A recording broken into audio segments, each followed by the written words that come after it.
We're talking today with Susan Ryan Bowers of Grand Rapids, Michigan, and the interviewer is James Smither of the Grand Valley State University Veterans History Project. Okay, now Susan, can you begin with some background on yourself? To begin with, where and when were you born? I was born in Memphis, Tennessee. I'm a Southern girl through and through. I moved to Florida when my father went off to the war, and I lived there from about 41 or 2 until 1965. I was in Coral Gables and Jacksonville, went to school in Tallahassee. I met and married Stephen Ryan from Grand Rapids, Michigan, who was based in Sanford, Florida. Okay. And when did you meet him? In 1963. Okay. And we were married in January of '64, just in time for him to fly off to Vietnam. At that time, Okay. The Navy was doing 6-month, what do they call them, sorties, deployments. Deployments, okay. Let's back up a little bit Okay. here to kind of fill in some background. I guess first of all, on your family, what did your family do for a living when you were growing up? What was your father's job, or? My father was in the Office of War Information in the war, and he came out and headed up the Public Relations Department of Pan American Airlines, which is defunct, Mm-hmm. but it used to be the World Airlines, and they were based in Miami, the Latin American division being right at our door. Mm-hmm. My mother was unemployed. I taught school for a couple of years, but after I married and had babies, I retired, luckily. All right. Now, your husband, so he grew up in Grand Rapids? Grew up in Grand Rapids, went to school, graduated from Xavier in Cincinnati, went to ROTC. No, he didn't go to ROTC. He just decided when he got out of school that he wanted to join the Navy. And as a fluke, his worst subject was mathematics. He just did not do well in that, and the Navy said, well, Bob, you don't do the math, the physics, all that, you don't fly Navy. So he became a student and reversed his fortunes, and hence became an officer in Okay. the So when he joined the Navy, his goal was to be a pilot?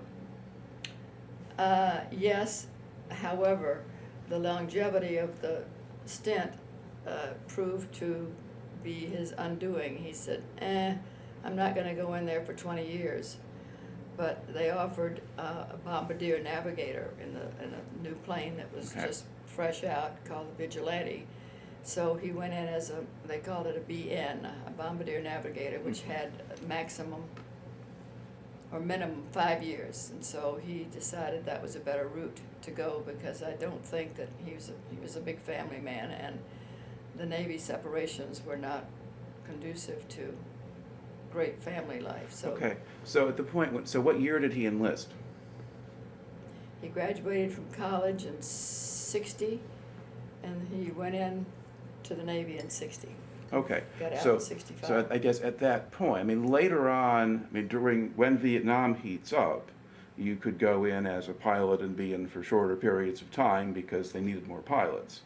But I guess at the time that he enlisted, they probably had more people trying to be pilots than they could use. I don't, I wish I could answer with some sort of authority or knowledge, but I don't know anything about the times then, now, Right, what right. the Navy No, wanted, could yeah. use, etc. I just know his Yeah. story. But in this case, and actually that they have to be in 5 years even to be the bombardier navigator. That's different from what would have been in 1968. But Okay. the fact is, but part of what we're noting here is just where the military was in 1960 when there was no war. I do know that in our squadron,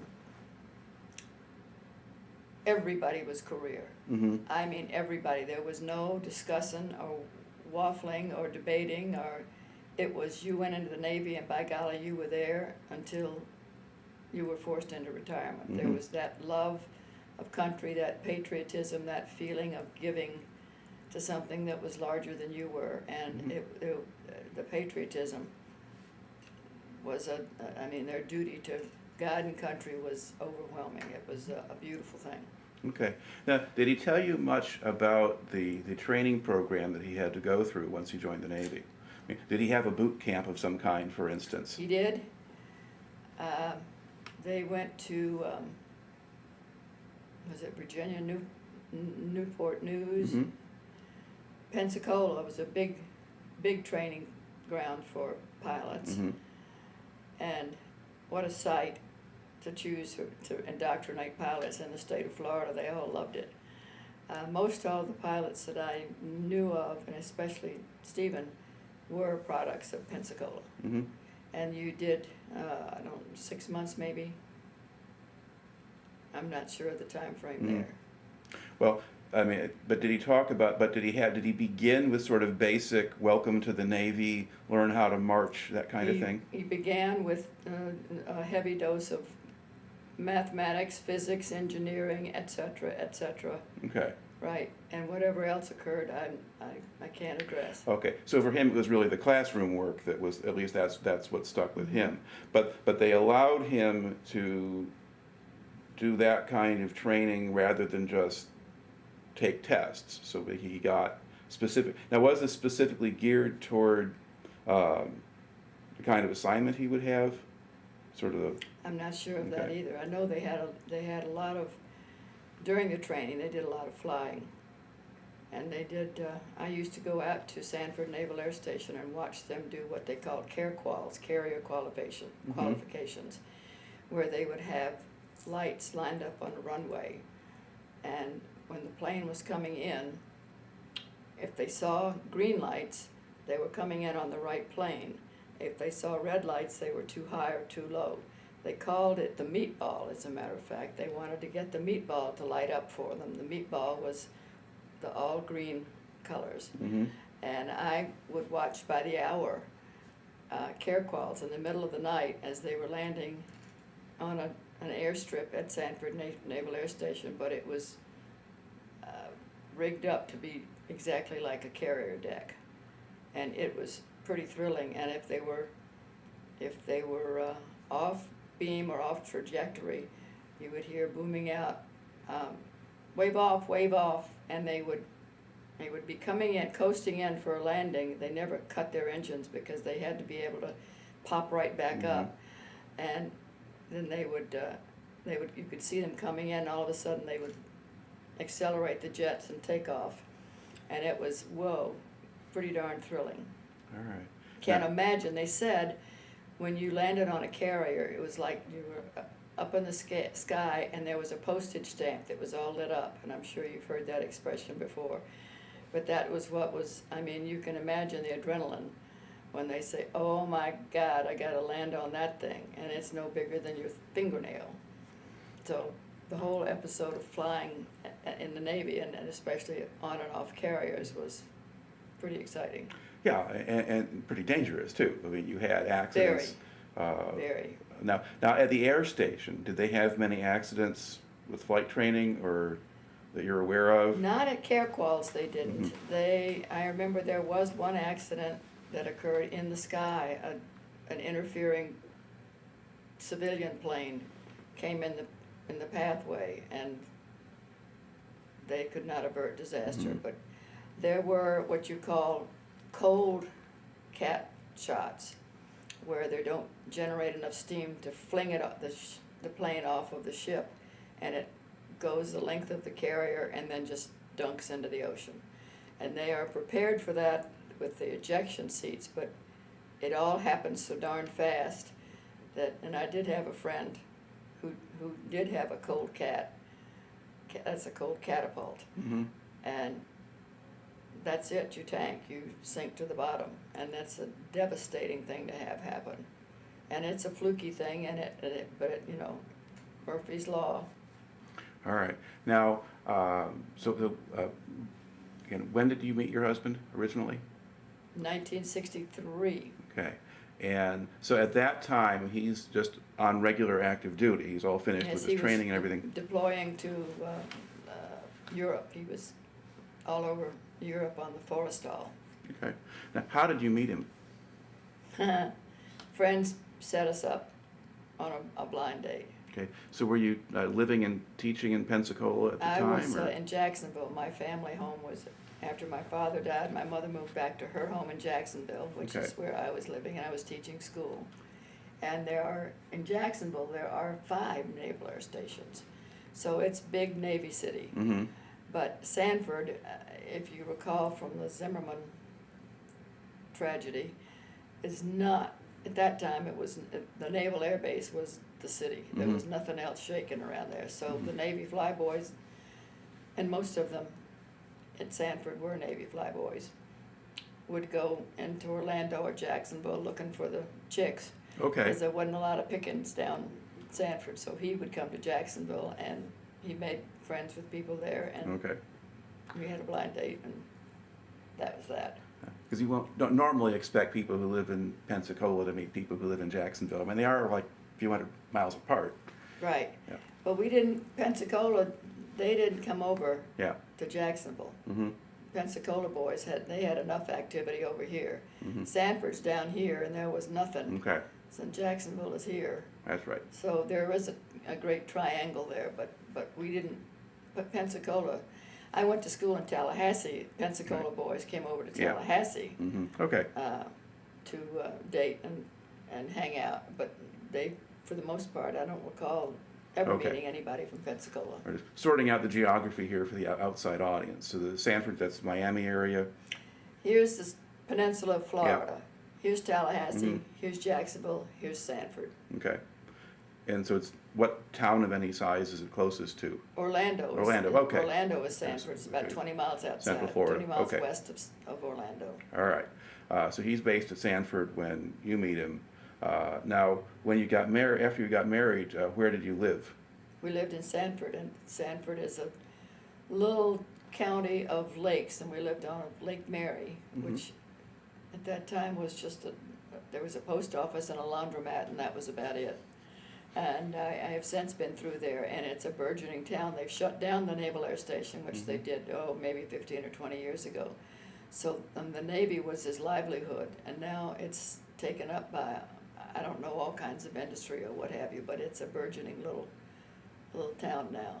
Okay. Now, you mentioned that he was due to go for a deployment to Europe. So, how long after you got married did he do that? We were married in January. No, he came back from his deployment Okay. in August. In August of '63, Mm-hmm. and we started dating, and we married in January, and then he left in June. We married January of '64. He left in June of '64 and came back June of '65. So I was. Okay. So he started. So where does the European deployment fit in that? Before I met him, then he went Okay, off, okay. deployed, and then he came back, and we. And then the second deployment's to the Pacific, or with the carrier, anyway. Correct. Okay, all right. And where did he go in Europe? Oh, he was in Spain, he was in Italy, he was in. This was before we really had a relationship, so I Mhm. don't know. I remember hearing Rota, Spain, as a Yeah. big naval base there, but I don't know where all they went in Europe. Okay. That's my husband, Paul, Jim Smithers. Hi. We are Jim. on camera here, so. Hi. All right. Excuse me, Okay. we're in the middle of a film Okay. interview. All right. Sorry. Okay. All right. Delete. Okay, so, well, not a big problem. Okay, so basically, so he's going to places. Now, was he writing to you periodically, or? You know, it's a much longer story, and I don't want to take up film footage, so between when he deployed to Europe, it was a whole nother world. I didn't see or hear from him Okay. at all. He came back in August. We started dating in Okay. August, and we married in January. All right, So I had nothing while he was in Europe. okay. Yeah, I mean, this is before the internet and before Correct. easy phone calls or anything Before- else like yes, cell yes, phones. Yeah, yes. yeah, that's important to know, yeah, okay. So, come back, get married, and then, now you said you went to Sanford. Now, then, did you go to work when you went to Sanford initially, or just? No, because he was, we were married in January, and I knew he was leaving in June, and I Mhm. sure wasn't gonna get a job and work. I was gonna be around all the time Right. that I possibly could, so Okay. I didn't do anything for the Okay. January to June. Now, what sort of community was there? I mean, did the wives of Very pilots or active aircrew- Navy yeah. wife, Navy, the O Club. Because of the life of Navy pilots, you live each moment to the fullest. You are together. It was a party scene that never quit. How they would get up in the morning and fly is beyond me, but they did. It was very close. It was like being in a fraternity. Mm-hmm. And there were several squadrons, and our squadron's better than your squadrons, and there were squadron rivalries, and they had activities aboard the base, sporting activities and games and parties, and it was a very active social life, very active, and it centered a lot around the O Club. Mm-hmm. All right. And then as it gets, what specific squadron was he in? Do you remember its number? RVAH 5. Okay. All right. And that is is that specifically a reconnaissance squadron? Yes, Okay. yes. Yeah, because that's what the A5 aircraft Correct. did. Okay. And now, how much advance notice did you have about the next deployment? I mean, did you know from the Oh, beginning? he knew. He knew in January. He was Okay. leaving in June. Okay. And so what kinds of things do you do to prepare or get ready for that? Or Oh, you don't. You count the days, and you dread every day that passes. Mm-hmm. But you're powerless to do anything about it. All right. So No. it's just something you accept. That's part of the Navy life. And Stephen and I both felt ambivalence about the Navy world as to whether to stay or go, love it or Mhm. hate it, am I here forever? And I think after the deployment, I mean, he didn't know whether he was going to stay in or not, but I think that year of separation and realizing that's the norm. Mm-hmm. And there used to be a joke about the returning, you can delete this if you choose, but when you could always tell when a squadron had come back because all the kids would be out in the front yard, and it was joked that the fathers would throw 99 jelly beans or candy bars or what have you in the front yard and tell the kids, okay, there's 100 jelly beans or 100 Snickers bars out there, you all go find every one of them. so you'd see all the kids rummaging through the front yard. Give the parents some time. Right. Okay. So then, what ship then does he go out with? Was he on a carrier then? He's on the Carrier Ranger. Okay, he's on the Ranger. It's just on the West Coast. Right. And And this was rare for an East Coast squadron to go on a West Coast assignment.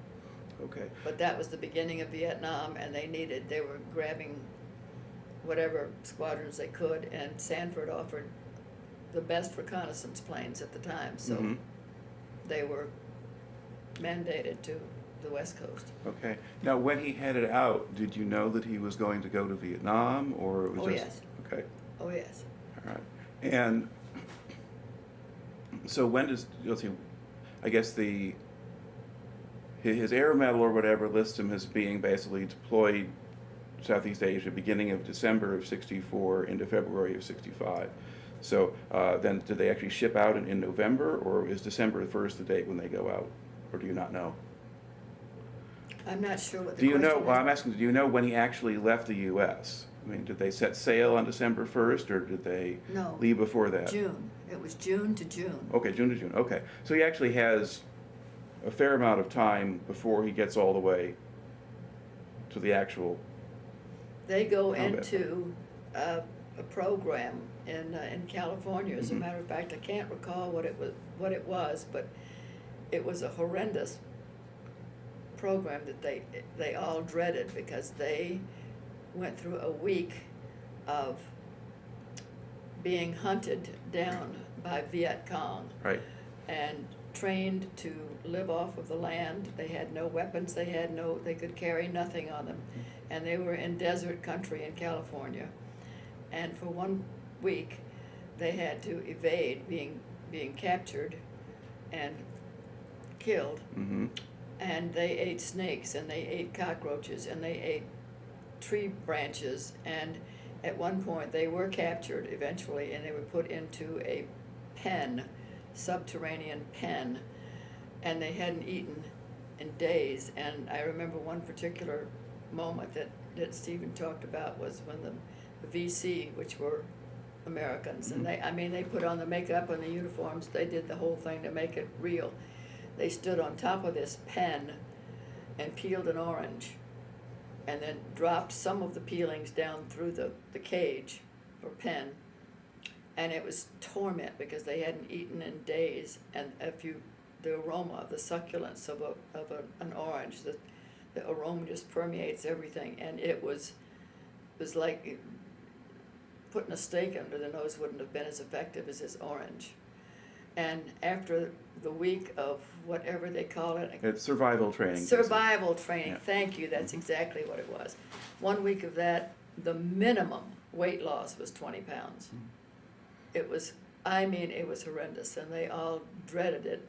It's like, if you've read Lone Survivor, this story of the SEAL and what he went through, and the training, adversity is, it's madness, and they had the same sort of thing. I'm not quite as stringent, I'm sure, as what the SEALs go through, but they nonetheless had to be prepared Right. for the ultimate torture and imprisonment situation. Mm-hmm. Yeah. And as a matter of fact, out of his squadron, out of one of the neighboring squadrons, RVAH 3, the second or the third captured man was from Sanford. So it was personal. It touched our hearts. These were people that we had lived with and partied with and played with and knew their families, and because this was in the early months of the war, it was a new experience. All their deployments off the eastern coast of Europe, there were no, it was not a war situation. Right. Vietnam was. But there was not one person who balked. There was not one person who didn't believe in what he was doing. There was not one, oh my God, hell no, I won't go, I'm burning my car.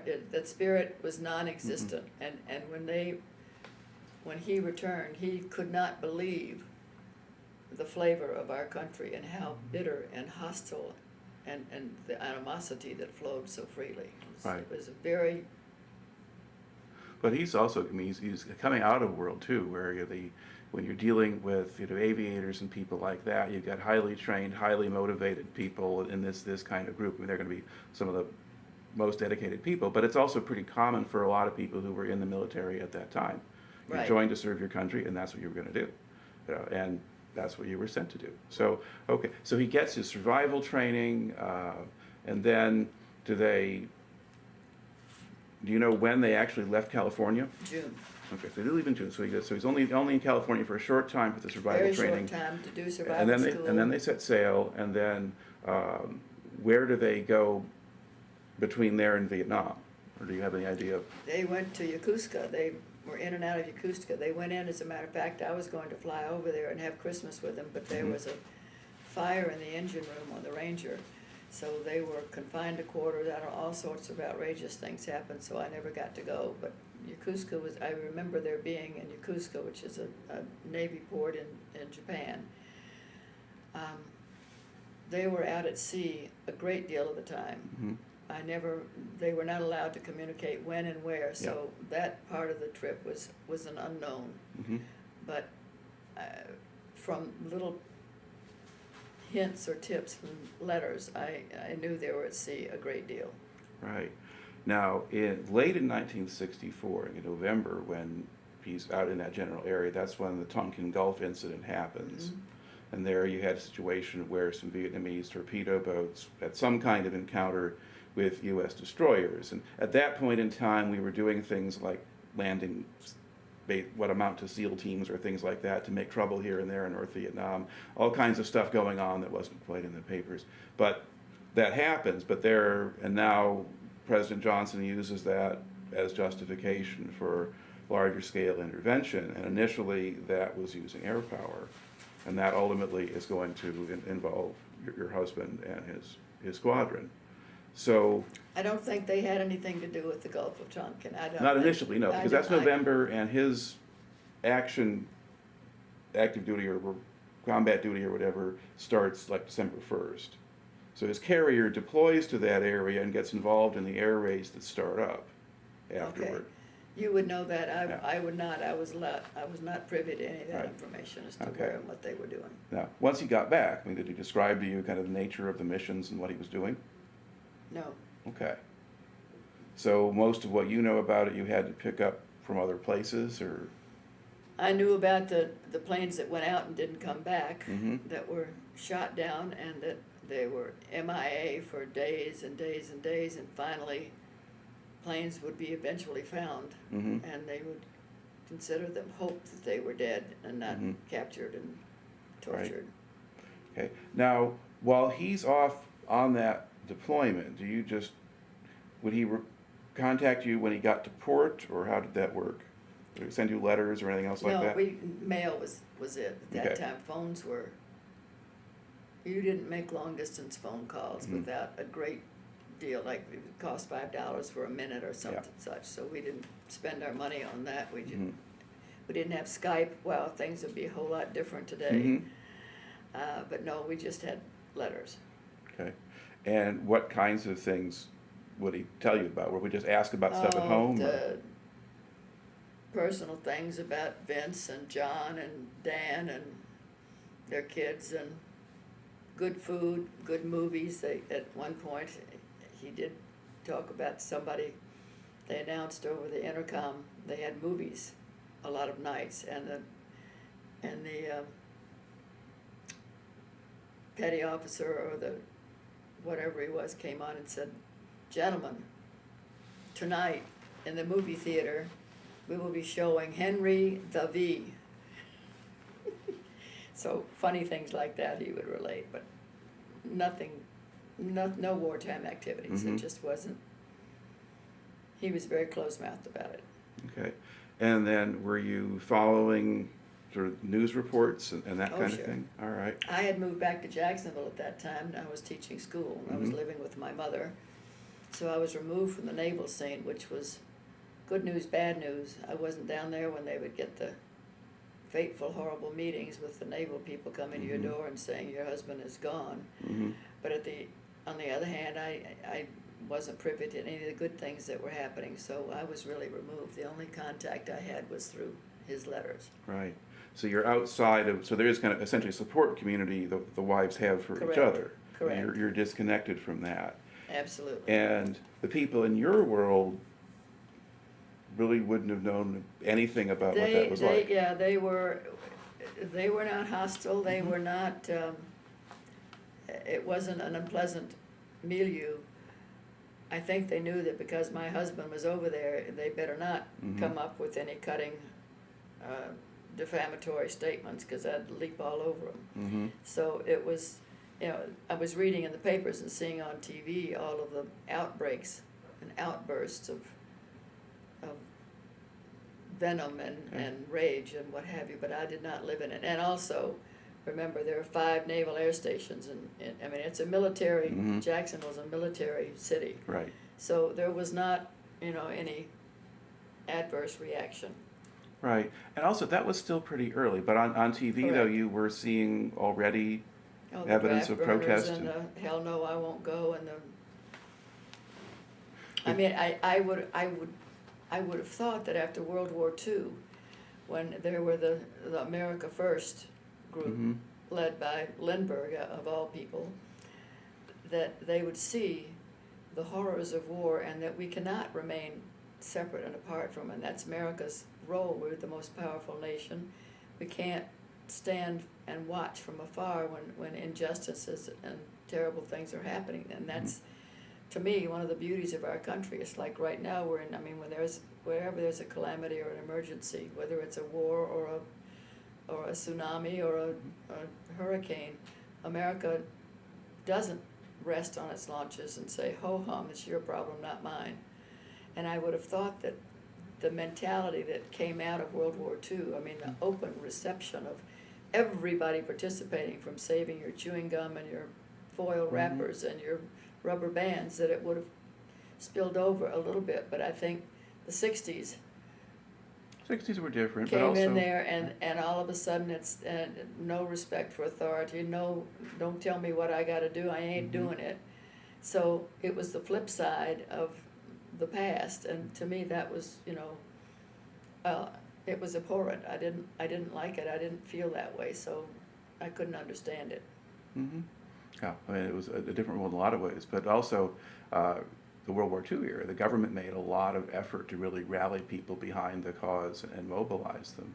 But you don't really have that No. in Vietnam. No, Vietnam was, yeah, the government wasn't behind it, the people weren't behind it, the military was. Yeah. I do know that most of the Navy people felt that the politicians who were telling them what to do, where to go, how to do it, didn't know what they were doing, Mhm. and they resented highly Yep. Washington trying to lead them in a war.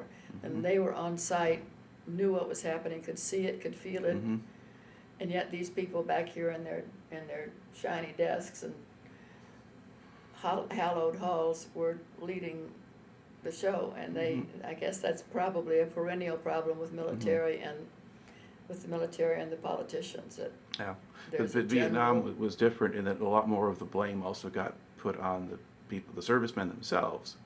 You know, so you were attacking the soldiers rather than the politicians. Right, and the soldiers say, and the Navy says, geez, we know how to do this, we know how to win this war, this is what we need to do, not Mhm. that. Mhm. And yet they were powerless to make that happen because Washington Mhm. was rearing its still ugly head. Yeah. So I guess that's. So that early, so they have the sense that they are kind of caught in the middle. They've got a job Right. to do, they're gonna go do it, but Right, they can see problems in terms of the direction they're getting from above. All right, so basically he's only really on duty out there for a few months, at least the actual combat part. So then they move out in February, but he doesn't get back to the States then until June. So does he remain mostly in and around Japan then in the spring of '65, or?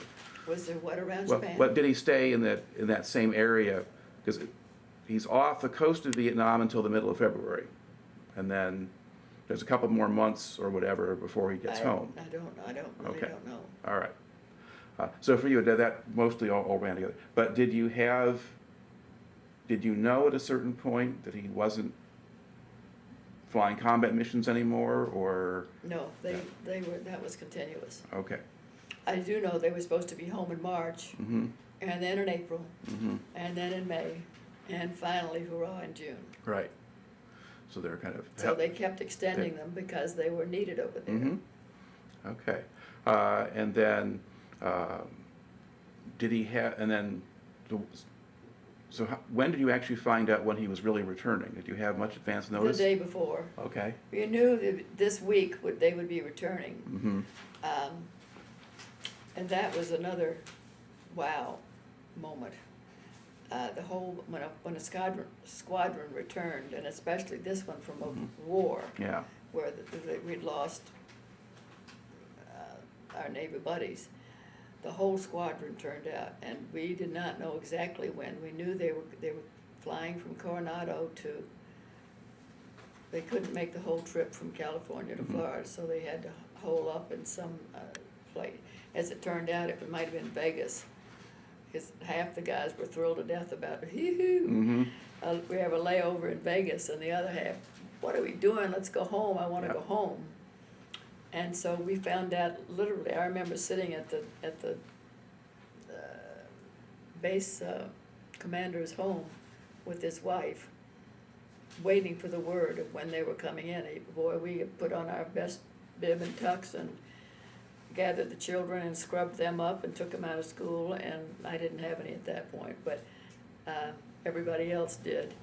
And we went out to the base, and there were bands, and there were parades, and they had flybys with people on the base. And then when the men came in, they flew by. Oh my God, it was just a goosebump, and tears by the buckets as they flew in formation around the base, circled, and then came in one at a time. And they had cordoned off areas for us to stay behind. And I mean, those ropes were strained to the limit. Well, you can imagine. I mean, we haven't seen our darlings in a year, and there they are, 100 yards away from us or 50 yards away, and to cut us loose. And then there would be this massive breakthrough of the cordoning off, and everybody running and running and running. And to a person, they were all thinner. I mean, it was sort of startling, whether the regimen of the flying, the activities, the whatever, they had all lost weight, but it was absolutely momentous and thrilling beyond words to see them returning from the wars. Okay. And did you notice that the experience had had any effect on him, or was he the same guy he was when he left? Same guy. Okay. Just so relieved and so happy to be home. And at that point, he had, I think, in the waning days of his tour, decided that, whoops, I think I'll be waving bye-bye. Mm-hmm. I'm out of here. Yeah, because his 5 years were just about up at that point. So. Yes, Okay. it was. All Yes, right. it was. So, and It's then. perfect. And so were you happy that he was Oh, really? leaving? Yes. Yes, very much so. All right. And I don't know, did you have any sense of how the other people in the squadron ever responded to that? I have the sense that he was the only one getting out. Mhm. Everybody else was staying in. The pilots, the BNs, everybody. They were all dedicated and devoted, and this was the life they chose, and Mhm. they lived with it and loved it and flourished, and I said, "Thank you, Lord." Mhm. But they didn't have any negative response to his deciding to leave? No, not at all. Okay. Not at all. It was, All right. Now, what did the two of you do then? I mean, once he got out, did he go find a job, or what He happened? went to work for Lear-Siegler, which is the company. It's an aerospace industry company, which no longer is in Grand Rapids. But at that time, they were working on the LORAN, the long-range navigational computer, and so it was right up his alley. They were developing equipment for airplanes for the military to use, and with his background experience and expertise, it was a natural fit. So he went to work for Lear-Siegler, and part of his territory was what's the Air Force Base in Dayton? Oh, Wright-Patterson. Wright-Patterson, right. They had an office at Wright-Pat, and I think they traveled around to other naval air stations. So. Okay. Now he's doing this. I mean, this is now the period when the Vietnam War has really kind of taken off and is going forward. And did he get any negative responses to his having been a veteran? No, and as a matter of fact, there weren't very many people around. I would say in our circle of friends, in our community of East Grand Rapids, nobody had either been there or done that or was involved, and so he was sort of an anomaly. He was the new kid in town, and he had an experience that nobody knew about and they wanted to know about. So Okay. they put him on the circuit. He went and talked to Rotary clubs and Kiwanis clubs and Lions clubs all around the area, talking about his Vietnam experience, and he had a slide presentation showing the planes taking off and landing on the carrier, which was magical to the novice, the unknown, the unknowing. So, and he was very well received. Always, there were no boos. There was no hostility. They were greeted with open arms. He was greeted with open arms and respect, and he also was a darn good speaker. So, they loved hearing what he said and the way he presented it. And he never personally experienced any negative response from the war, other than vicariously from the newspaper, from the television, from whatever. Okay. Now, when he was giving these presentations and stuff, I mean, would he talk much about what he actually did on missions, or was this a much broader thing? No, he would just give life aboard a carrier, what it was like, sitting in the ready room, the entertainment squad, the mess hall, we would fly or we'd be on for 4 hours and off for 8 hours, but no particulars about where they went. That, I don't know that ever was discussable. Yeah, I mean, some of it may not have been, especially given the money was flying.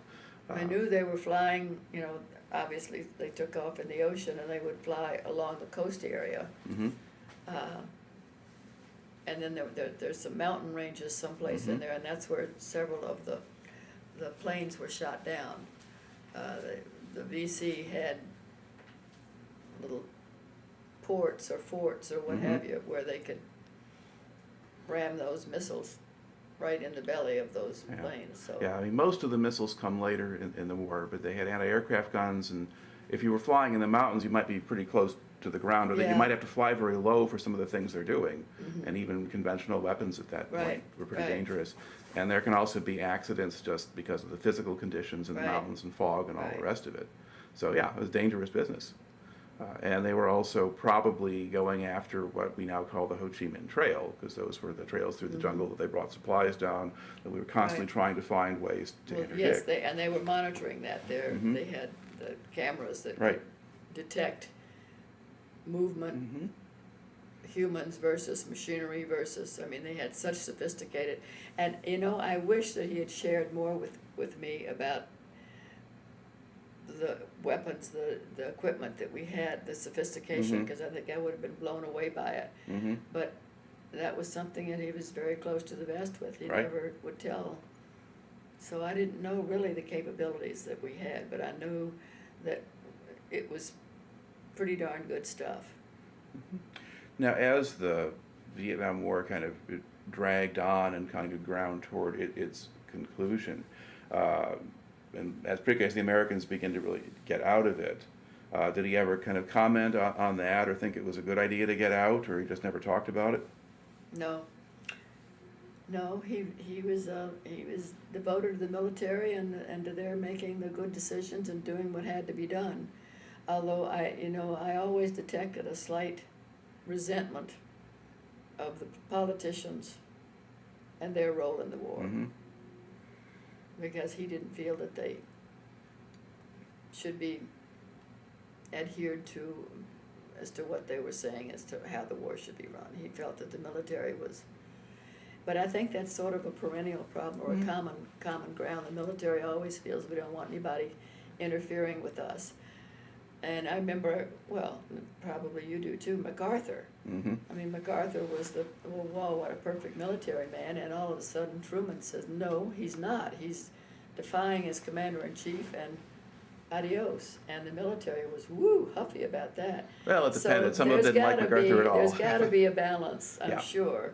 Yeah. But the military feels that they should have the larger balance, and the politicians feel exactly the same way. So. Yeah, and often the politicians will put the military in bad situations, which the military might not have done themselves. On the other hand, you don't really want a military dictator. So, yeah, it's an ongoing issue. But certainly with Vietnam, there was plenty to be unhappy with the politicians about. So you get that kind of thing. All right.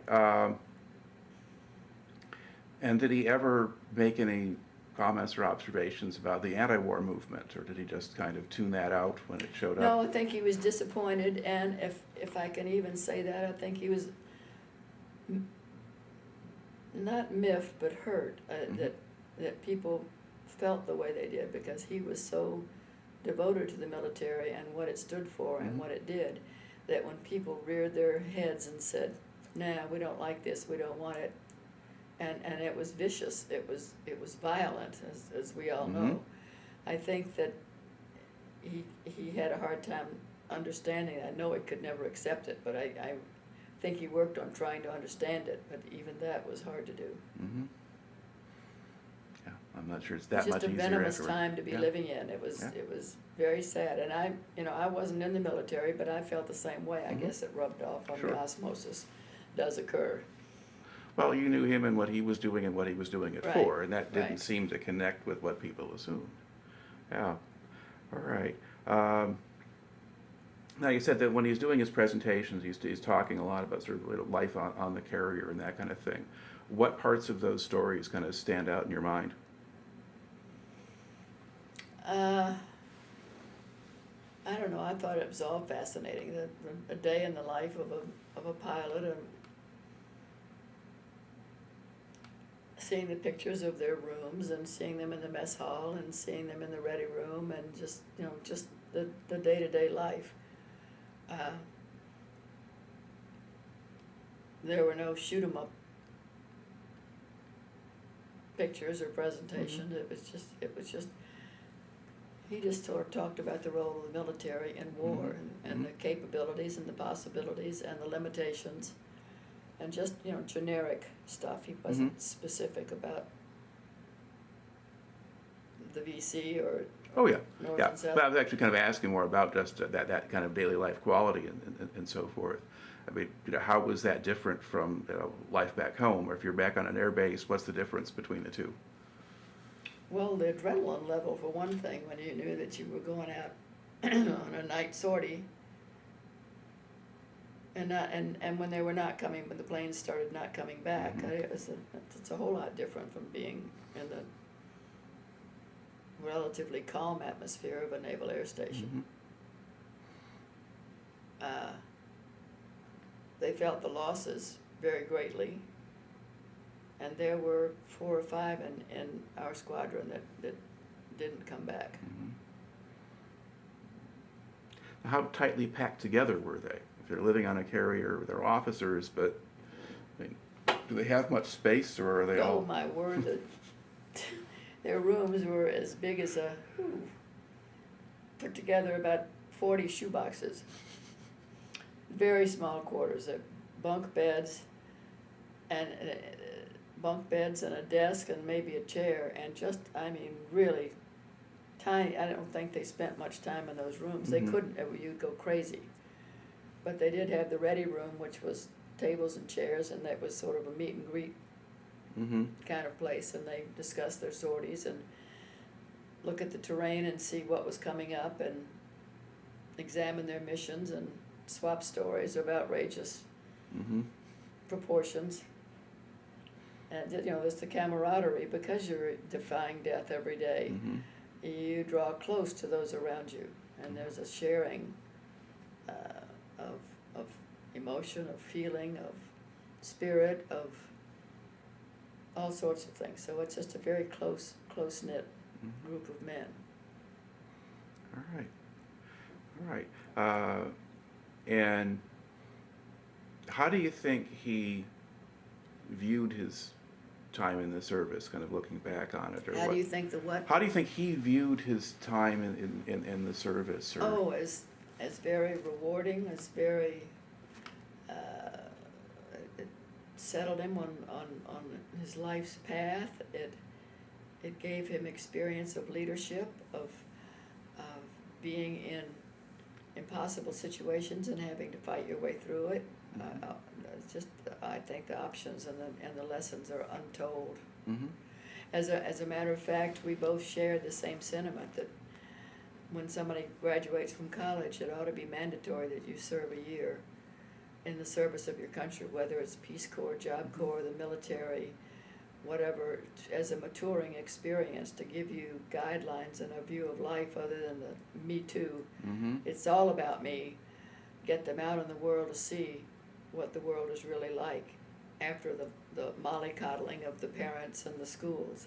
So we both shared that sentiment, and I know that he felt that his experience, his naval experiences, was a lifelong joy for him, and it changed his life, and for the better. He felt he had nothing but positives to say for the military. All right. Okay. Well, thank you very much for taking some time You're today so welcome. and sharing the Thank story. you for the good job you do.